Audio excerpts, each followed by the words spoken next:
Olá! Uma maneira interessante de entendermos o que são as cidades é compararmos elas com as fazendas.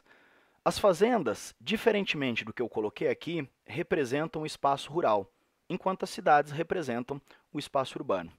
Como seria o espaço urbano? Uma definição interessante para cidades é essa que eu coloquei, ó. As cidades representam locais de intensas trocas. O que eu quero dizer com isso? Quando você pisa na rua da sua cidade, imediatamente você encontra diferentes pessoas. Pessoas que estão circulando então pelas ruas, andando pelas calçadas, indo até o trabalho, às vezes indo até a escola, indo até um hospital. Por isso que no espaço urbano ocorrem intensas trocas sociais, que são esses encontros, essa circulação de diferentes pessoas. Eu não quero dizer que nas fazendas não ocorrem essas trocas sociais, só que elas não são tão intensas como ocorrem nas cidades. O espaço rural, diferentemente do espaço urbano, ele é muito mais estático, no qual as pessoas elas vivem em suas casas e quando querem, né, encontrar outras pessoas diferentes delas mesmas que convivem, vão visitar então os seus vizinhos. Já nas cidades, invariavelmente, a todo instante, então, você encontra diferentes pessoas. Eu acho que essa fotografia, ela representa bem o que eu quero dizer. Ela é uma fotografia, então, né, de uma área um pouco mais central de Tóquio e nitidamente podemos perceber esses encontros. Diferentes pessoas, então, circulando, né, por um espaço muito menor, por um espaço muito mais restrito. Trazendo a nossa discussão um pouco para a história, foram justamente essas trocas sociais, essa constante circulação de pessoas, que acabou tornando então as cidades um ambiente, um espaço mais atrativo. Porque essas trocas sociais, elas acabaram, de certa forma, estimulando trocas econômicas, como comércio. Muitas cidades surgiram na história com a função comercial, justamente porque o intenso fluxo de pessoas acabava facilitando a comercialização, a venda, a troca, a compra de mercadorias. Então, muitas pessoas viram que o espaço urbano, por possibilitar o comércio, poderia ser um ambiente mais atrativo que o espaço rural, um espaço um pouco mais estático, um espaço onde a mobilidade socioeconômica ela não é tão intensa assim. O interessante é você perceber que essas intensas trocas sociais e essas intensas trocas econômicas acontecendo num espaço muito pequeno, num espaço muito restrito, acabam tornando as relações socioeconômicas muito complexas. É justamente por isso que as trocas políticas, elas também são mais intensas no espaço urbano.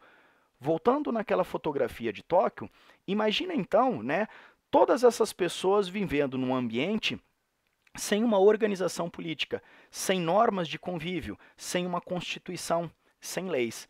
Sabemos que bases, então, né, do direito, ou se não as bases da democracia, que seguimos até hoje nas sociedades contemporâneas, surgiram justamente em ambientes urbanos.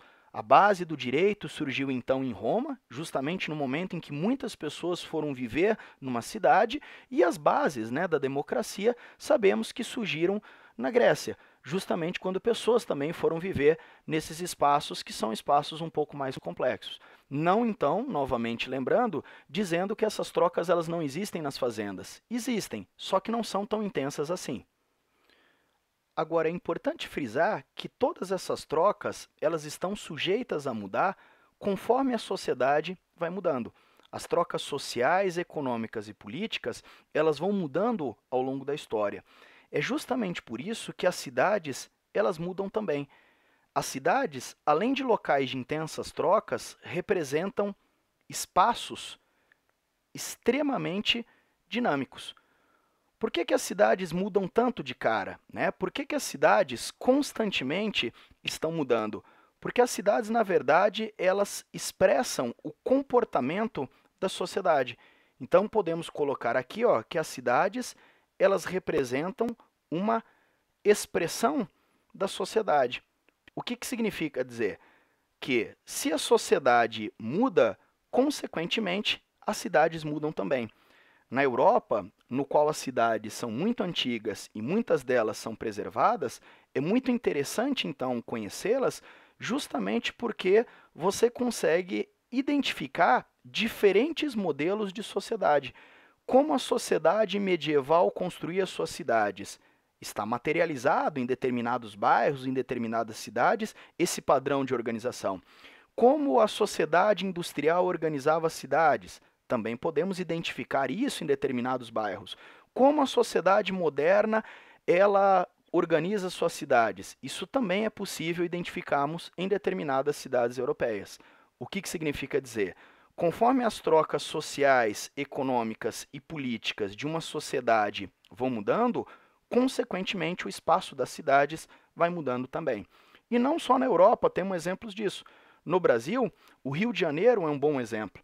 O Rio de Janeiro, um dia, ele já foi a capital do Brasil. O Palácio do Catete, no Rio de Janeiro, que podemos observar nessa fotografia, um dia foi o palácio do governo. Foi o lugar mais importante, então, do poder público brasileiro. Hoje, o Palácio do Catete, que está situado na Rua do Catete, nada mais é do que um museu. E a Rua do Catete, que um dia foi um dos endereços mais nobres da cidade, hoje é um local, inclusive, onde aparece um comércio um pouco mais popular. Então é você pensar um pouco, como que um lugar um dia foi o lugar mais importante de um país, tornou-se um lugar tão convencional atualmente? É justamente porque a sociedade brasileira mudou. Consequentemente, o espaço de uma cidade que foi importante para o passado brasileiro mudou também. Uma outra cidade muito interessante, onde podemos perceber toda essa dinâmica, é a cidade de São Paulo. Essa fotografia da Avenida Paulista é uma fotografia, como eu coloquei aqui, de 1902. Em 1902, a sociedade paulista era uma sociedade rural. Era uma sociedade, então, ligada ainda à economia cafeeira. E a sociedade rural tinha trocas sociais, econômicas e políticas que organizavam dessa maneira o seu espaço. Atualmente, a sociedade paulista é uma sociedade moderna, ligada ao capitalismo financeiro. Então, olha o novo desenho da Avenida Paulista, que representa um dos principais centros financeiros do nosso país.